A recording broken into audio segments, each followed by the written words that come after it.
তাহলে মন্ত্রী সব কাজ ঠিকঠাক ভাবে করে এসেছো, তাই তো? আগে মহারাজ, ঠাক করে করি না, আপনি বলুন।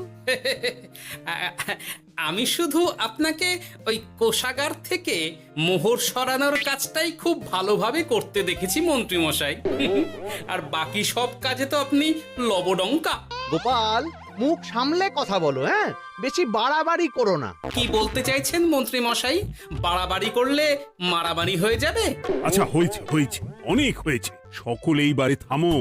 ঝগড়াঝাটি বন্ধ হোক, এমনিতেই খুব গরম। বলছি কি, যা গরম পড়েছে এইখানে তো থাকাটাই দায় হয়ে যাচ্ছে। উফ, আর যে পেরে উঠছি না। মনে হয় আপাতত এখান থেকে কদিনের জন্য। মহারাজ, বাইরে রাজ্যের প্রজারা জড়ো হয়েছে, সকলে মিলে বিক্ষোভ করছে। একবার একবার শিগগির আসুন মহারাজ, নইলে সাংঘাতিক কিছু একটা ঘটে যাবে। কি হলো? আবারও কোনো সমস্যা হলো নাকি? আমাদের রাজ্যের প্রজারা তো যথেষ্ট বোঝদার, তারা তো এমনি এমনি ঝামেলা ঝঞ্ঝাট সৃষ্টি করার মানুষ নয়। গোপাল, চলো গিয়ে দেখি।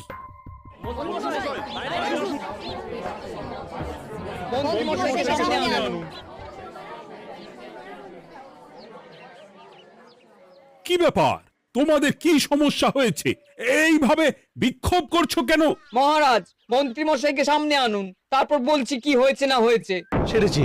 আরে, আমাকে ডাকছে কেন? আচ্ছা, বলছি তোমরা একটু শান্ত হও। আমি বুঝতে পারছি তোমরা কিছু একটা কারণে খুবই অসন্তুষ্ট হয়েছো, তাই সেই জন্য বলছি আগে শান্ত হও, তারপর বলো মন্ত্রী মশাইকে কেন খুঁজছো, উনি কি করেছেন? গোপাল দাদা, তুমি তো জানোই রাজ্যে যা গরম পড়েছে, তার জন্য খাল বিল পুকুর নদী নালা একেবারে শুকিয়ে গেছে, চারিদিকে জলের হাহাকার। হ্যাঁ হ্যাঁ, সে তো জানি।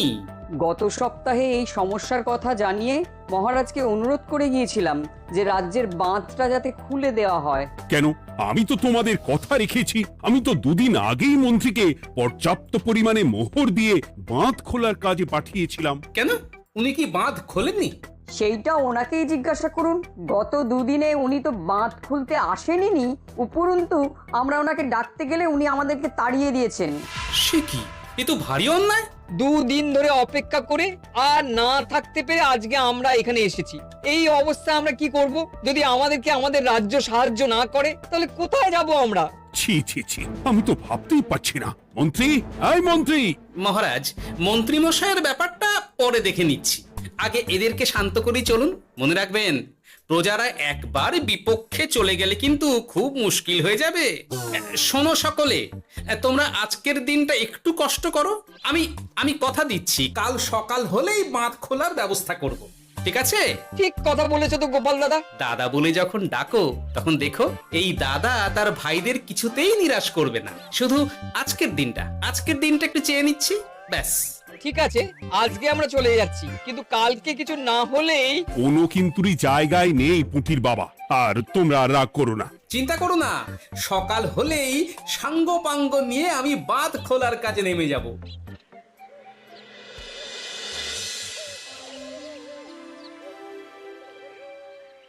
ছি ছি মন্ত্রী, তুমি এইভাবে আমায় মিথ্যে বললে। ভাবতেই পারছি না কি দরকার ছিল আমায় মিথ্যে আশ্বাস দিয়ে প্রজাদের সামনে নাক কান কাটার। মুখে কুলুপ কেন? উত্তর দাও। না, মানে আমার শরীরটা ঠিক ভালো ছিল না, তাই বাড়ি থেকে বেরোতে পারিনি। বলছি কি, শরীর খারাপ থাকলে রাজসভায় খবর দিতে পারতেন, আমরা কেউ দায়িত্বটা পালন করতাম, কি আছে? সমস্ত মোহরগুলো একস্থ করে ঘাপটি মারলেন ঘরে। ছি ছি, জানাই আপনাকে ধিক্কার। সকলে মিলে করো প্রতিবাদের চিৎকার। মন্ত্রী মশাই, ছি ছি ছি ছি ছি ছি। মহারাজ, আপনি এক্ষুনি মন্ত্রী মশাইকে কদিনের জন্য সভা থেকে বহিষ্কৃত করুন। সে তো করবই, তবে তার আগে আমি চাই কালকে যখন বাঁধ খুলতে তোমরা নামবে, তখন সেই কাজে কোনো লোক নিয়োগ না করে মন্ত্রীকেই বাঁধ খুলতে নামাবে। মহারাজ, এ কেমন বিচার আপনার? আমি না রাজ্যের মন্ত্রী। মন্ত্রী না ষড়যন্ত্রী। মন্ত্রী মশাই, তাহলে কালকের জন্য প্রস্তুত থাকুন। মহারাজের বাঁধ খোলার জন্য সকল মোহর তো আগেই আত্মসাৎ করেছেন, এবার শুধু কাজে নেমে পড়বেন, কেমন?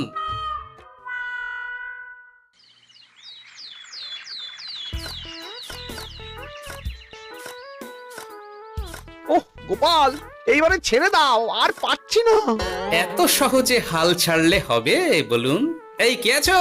ওই শাবল কোদালগুলো দাও, আমি এদিকটায় খুঁচিয়ে দিই। সভাকবি, বিজ্ঞানী, এসো এসো এসো, হাত লাগাও। সবে মিলে করি কাজ, বাঁধ খোলা হবে আজ। বাঁধ খোলা হবে আজ, মন দিয়ে করো কাজ। একদম, হাত লাগাও, জোর লাগাও। গোপাল দাদা, সভাকবি, বিজ্ঞানী দাদা আর আর বাকি দাদা ভাইরা আসুন আসুন, সকলে একটু শরবত খান। আমাকেও একটু শরবত দাও। মোহরগুলো খেয়েও তৃষ্ণা মেটেনি বুঝি? হুম হুম। বাঁধ এক্ষুনি খুলবে, প্রজাদের সব জ্বালা জুড়োবে। বাঁধ খুলে গেছে। আমাকে বাঁচাও, আমাকে বাঁচাও। কোনো সময় ভুল করলে নিজেই সেই ভুল শুধরে আবার ফিরতে হয়। আপনিও তাই করুন মন্ত্রী মশাই, নিজে নিজেই উঠে আসুন। চলো সকলে। গোপাল, তুমি তোমার সাথীদের নিয়ে যা করলে সত্যি ভাবাই যায় না। মহারাজ, নিজেদের রাজ্যের সমস্যায় নিজেরাই কোমর বেঁধে নেমে সমস্যার সমাধান করেছি, পরিস্থিতি মোকাবিলা করেছি। এর জন্যে আপনি এমন করে বলবেন না। ওহ, তোমরা না থাকলে যে কি হতো। মহারাজ, আমরা আছি তো, এত ভাববেন না আপনি। আপনি বরং আমাদের সকলের জন্য কিছু খাবারের ব্যবস্থা করুন, খুব খিদে পেয়ে গেছে। হ্যাঁ, নিশ্চয়ই নিশ্চয়ই। তোমরা সকলে ভিতরে এসো, হাত পা ধুয়ে নাও। ততক্ষণে আমি রানীকে আহারের ব্যবস্থা করতে বলছি।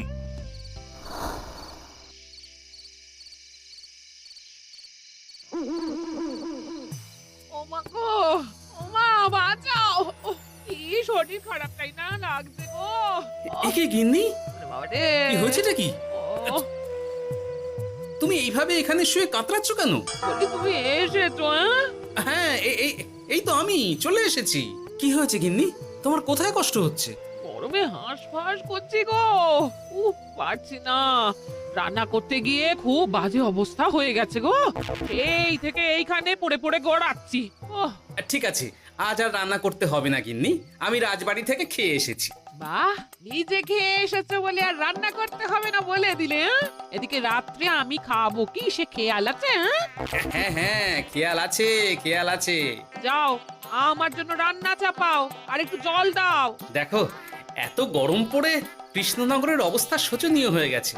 বয়স্ক লোকেরা কোনো কাজই করতে পারছে না। সত্যি তো, এই গরমে রান্না করাটা খুবই কঠিন গিন্নি। কি বললে? আমি বয়স্ক লোক? আমার বয়স হয়ে গেছে, তাহলে নিজে কি? না না গিন্নি, আমি তোমায় কিছু বলিনি।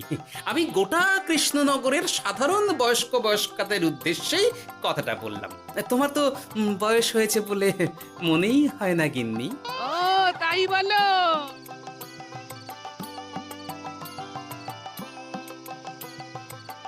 নাও গিন্নি, জল নাও। আজ না হয় আমি রান্না করব।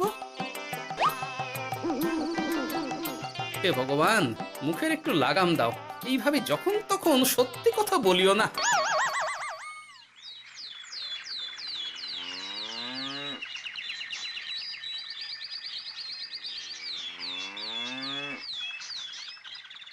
গোপাল দাদা, ও গোপাল দাদা, একবারটি বাইরে এসো, মহারাজ জরুরি তলব করেছেন।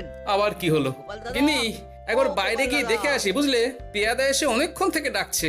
গোপাল দাদা, আচ্ছা, গিয়ে গোপাল দেখো। দাদা, ও গোপাল দাদা, গোপাল দাদা, ও গোপাল দাদা, আরে তুমি এক্ষুনি একবার প্রাসাদে চলো, রানীমার খুব শরীর খারাপ করেছে, মহারাজ তোমাকে খবর দিতে বললেন। ঠিক আছে, তুমি যাও, আমি আসছি।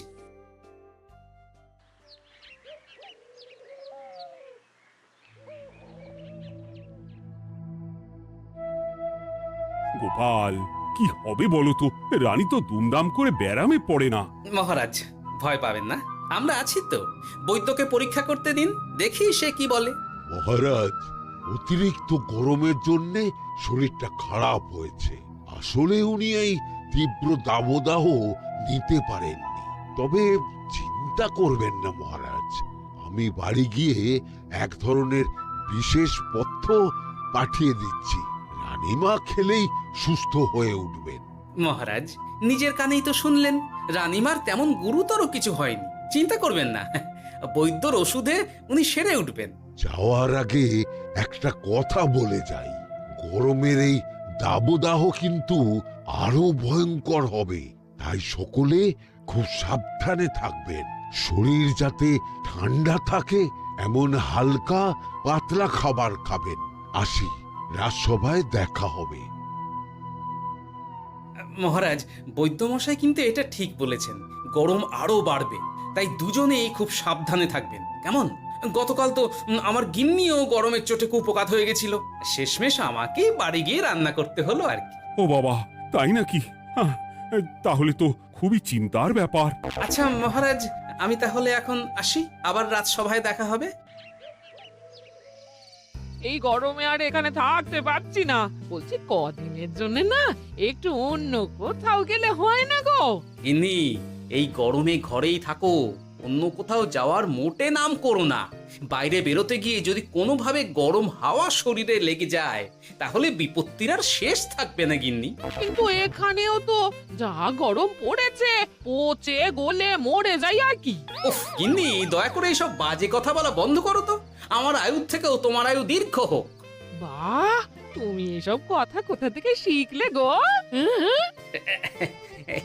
এই তো তোমার থেকে আর কি। গোপাল, গোপাল, রাজ্যের অবস্থা খুবই বেহাল। এই সবই আমাদের পোড়া কপাল। আরে সভাকবি, কি হয়েছে? তোমাকে দেখে তো মনে হচ্ছে তুমি কিছু... বিজ্ঞানী মহারাজ দুজনেই অজ্ঞান, ঘটি ঘটি জল ঢেলেও ফেরাতে পারেনি তাদের জ্ঞান। কি বলছো কি? তা তুমি এই ব্যাপারটা জানলে কি করে? গিয়েছিলাম একটু আগে বিজ্ঞানীর বাড়ি, গিয়ে দেখি লোকজনের ভিড় সারি সারি। সে কি? শুনলাম মহারাজ তাকে কিছু বলতে এসেছিলেন, তারপরে দুজনে বাইরে বেরিয়ে আসতেই অজ্ঞান হয়ে গেলেন। মহারাজ বিজ্ঞানীর বাড়ি গিয়েছিলেন, তাও আবার রানীমাকে ছেড়ে? রাজবৈদ্য কত করে বললেন এই সময় যখন তখন ঘরের বাইরে বেরোবেন না, কে শোনে কার কথা? আমার মনে হয় মহারাজ তেমন কোনো গুরুত্বপূর্ণ কিছু কথা বলতেই বিজ্ঞানীর বাড়ি গিয়েছিলেন। গরম কমানোর উপায় আলোচনা করতে হয় তো গিয়েছিলেন। আমাদের মহারাজ তো নিজের চোখেই দেখেছেন এই তীব্র গরমের চোটে রাজ্যের কি অবস্থা, কি অবস্থা। ঠিক বলেছো গিন্নি, আমার এই কথাটা তো মাথাতেই আসেনি। ধন্যবাদ গিন্নি, অসংখ্য ধন্যবাদ তোমায়। আমায় পরে ধন্যবাদ জানিও। হ্যাঁ, এখন আর দেরি না করে বৈদ্য মশাইকে সঙ্গে নিয়ে বিজ্ঞানী মশাইয়ের বাড়ি যাও। হ্যাঁ,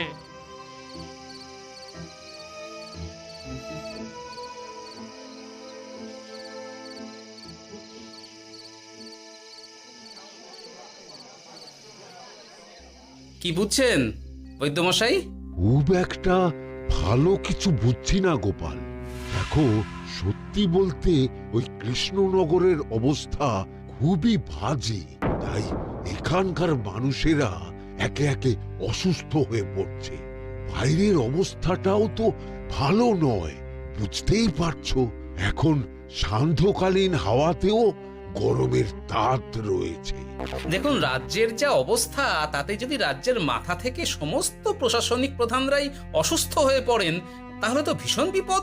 সে তো বটেই, এই জন্যেই আমি বলি কি, মহারাজ সহ সকল সভাসদেরা এই রাজ্য ছেড়ে কদিনের জন্য পাহাড়ি কোনো এক জায়গায় গিয়ে থাকুন, পরিবার নিয়েই যান। দেখুন, আগে নিজেরা বাঁচলে তবে তো রাজ্যবাসীকে ভালো রাখতে পারবেন, তাই না? কথাটা কিন্তু মন্দ বলেনি বৈদ্য। গোপাল, এই গোপাল, তুমি পাহাড়ে যাওয়ার ব্যবস্থা করো। এইখানে আর কিছুদিন থাকলে মরেই যাব। হ্যাঁ গোপাল, আমারও তাই মত। এক্ষুনি যা শরীরে ক্লান্তি এসেছে, আর কদিন এইখানে থাকলে মরেই যাব। মহারাজের অনুরোধে গরম কমানোর কোনো ব্যবস্থাও তো করতে পারলাম না, বাইরে বেরোনো মাত্রই দুজনে মূর্ছা গেলাম। বাবা, ঠিক আছে, বুঝেছি। মহারাজ, আপনি আর এই ব্যাপারটা নিয়ে বেশি ভাববেন না। বিজ্ঞানী, তুমিও আর বেশি কথা বলো না। আমি পাহাড়ে যাওয়ার ব্যবস্থা করছি। আমরা রাজসভা সকলে সব পরিবারই যাব। অনেক কাজ হয়েছে, এখন কিছুদিন আমাদের বিশ্রাম দরকার।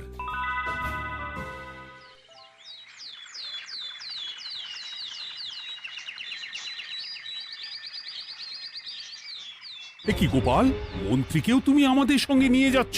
আহ, তুমি কি সব ভুলে গেছো? মহারাজ, আপনি খামোখা উত্তেজিত হবেন না। আপনার শরীরটা কিন্তু ভালো নেই। আর মহারাজ, আপনার রাজ্যে বাস করে আপনার থেকেই শিখেছি বিপদের দিনে পরম শত্রুকেও দূরে ঠেলতে নেই। গোপাল এটা ঠিক কথাই বলেছে।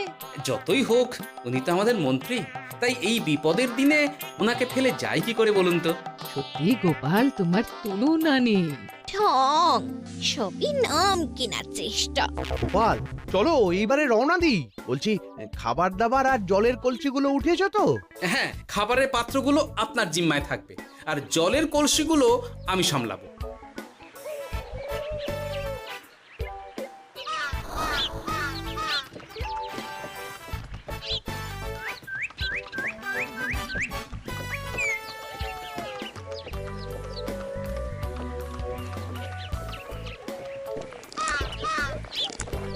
কি গো, তুমি খাবার ছেড়ে শুধুই জল খাচ্ছ?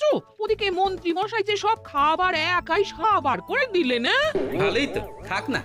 এরপরে বড় বাইরে যেতে হলে বুঝবে, আমি তো ওই জন্যই নিজের জিম্মায় শুধুমাত্র জল নিয়েছি। দেখো, জল খেলে ছোট বাইরে যাওয়ার দরকার হলে চলে যেতে পারবো, কিন্তু বড় বাইরে যাওয়ার দরকার হলে তো যেখানে সেখানে যেতে পারবো না। তাই জলই সই। কিন্তু সবার জল যদি তুমি একাই শেষ করে দিলে তাহলে? এই রে, এটা তো ঠিক বলেছো গিন্নি। পথে ঘাটে কোনো পানীয় জলের পুকুর বা কুয়ো দেখলে জল ভরে নিতে হবে, বুঝলে?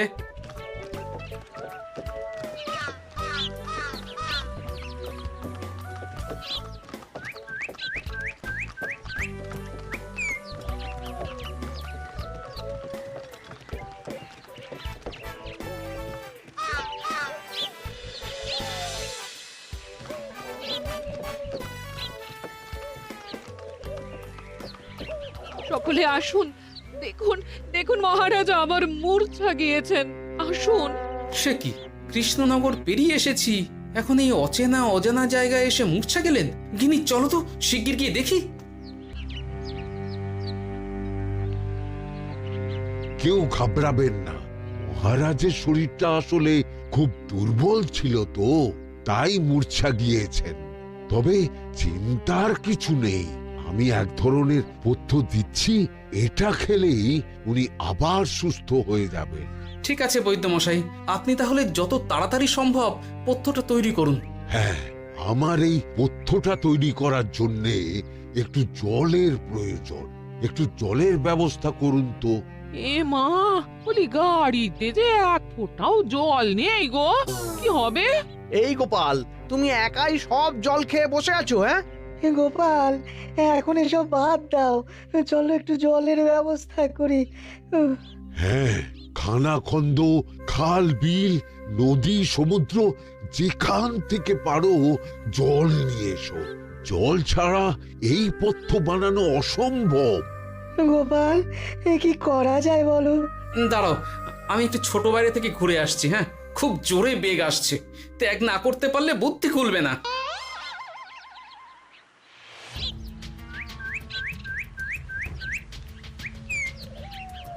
ওদিকে একটা পাত কুয়ো দেখতে পাচ্ছি মনে হচ্ছে।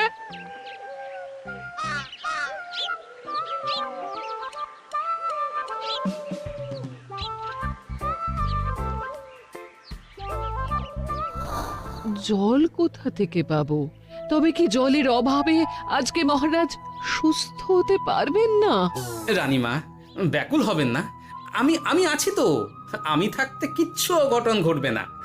সকলে শুনুন, বিশেষত মহিলাদের বলছি, আপনারা সকলে নিজেদের কাছে যত শাড়ি আছে সেই প্রত্যেকটা শাড়ি আমাকে দিন। আমি শাড়ি জুড়ে জুড়ে লম্বা রশ্মি বানাবো, তারপর সেই রশ্মিতে বালতি ঝুলিয়ে জল তুলব। দয়া করে কেউ দেরি করবেন না।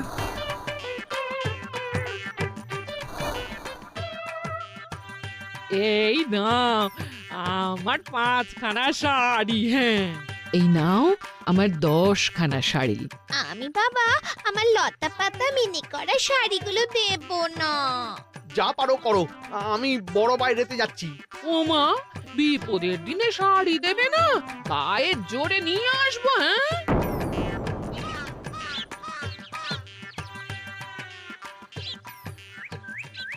এ বাবা, এখনো কিছুটা কাপড় লাগবে তো। যা গভীর পাতকুয়া, সবার সব শাড়ি তো কাজে লাগিয়ে দিয়েছি, এখন কি হবে? আরে ওই তো কার একটা ঝোপের কাছে ধুতি পড়ে রয়েছে, যাই ওইটাই নিয়ে নি। এই গোপাল গোপাল, আরে করো কি, ওটা তো আমার ধুতি। আরে আরে আমি এই ঝোপে বড় বাইরের জন্য এসেছি। আরে মন্ত্রী মশাই, বড় বাইরে করার সময় অযথা অন্যদিকে মন দেবেন না, তাহলে পেট সাফা হবে না।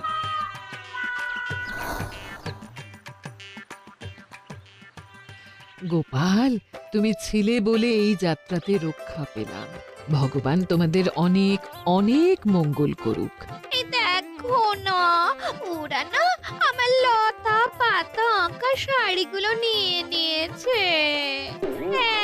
এই, দূর তোমার শাড়ির লতা পাতা, আমি নিজেই জড়িয়েছি বড় বড় ঘাস পাতা।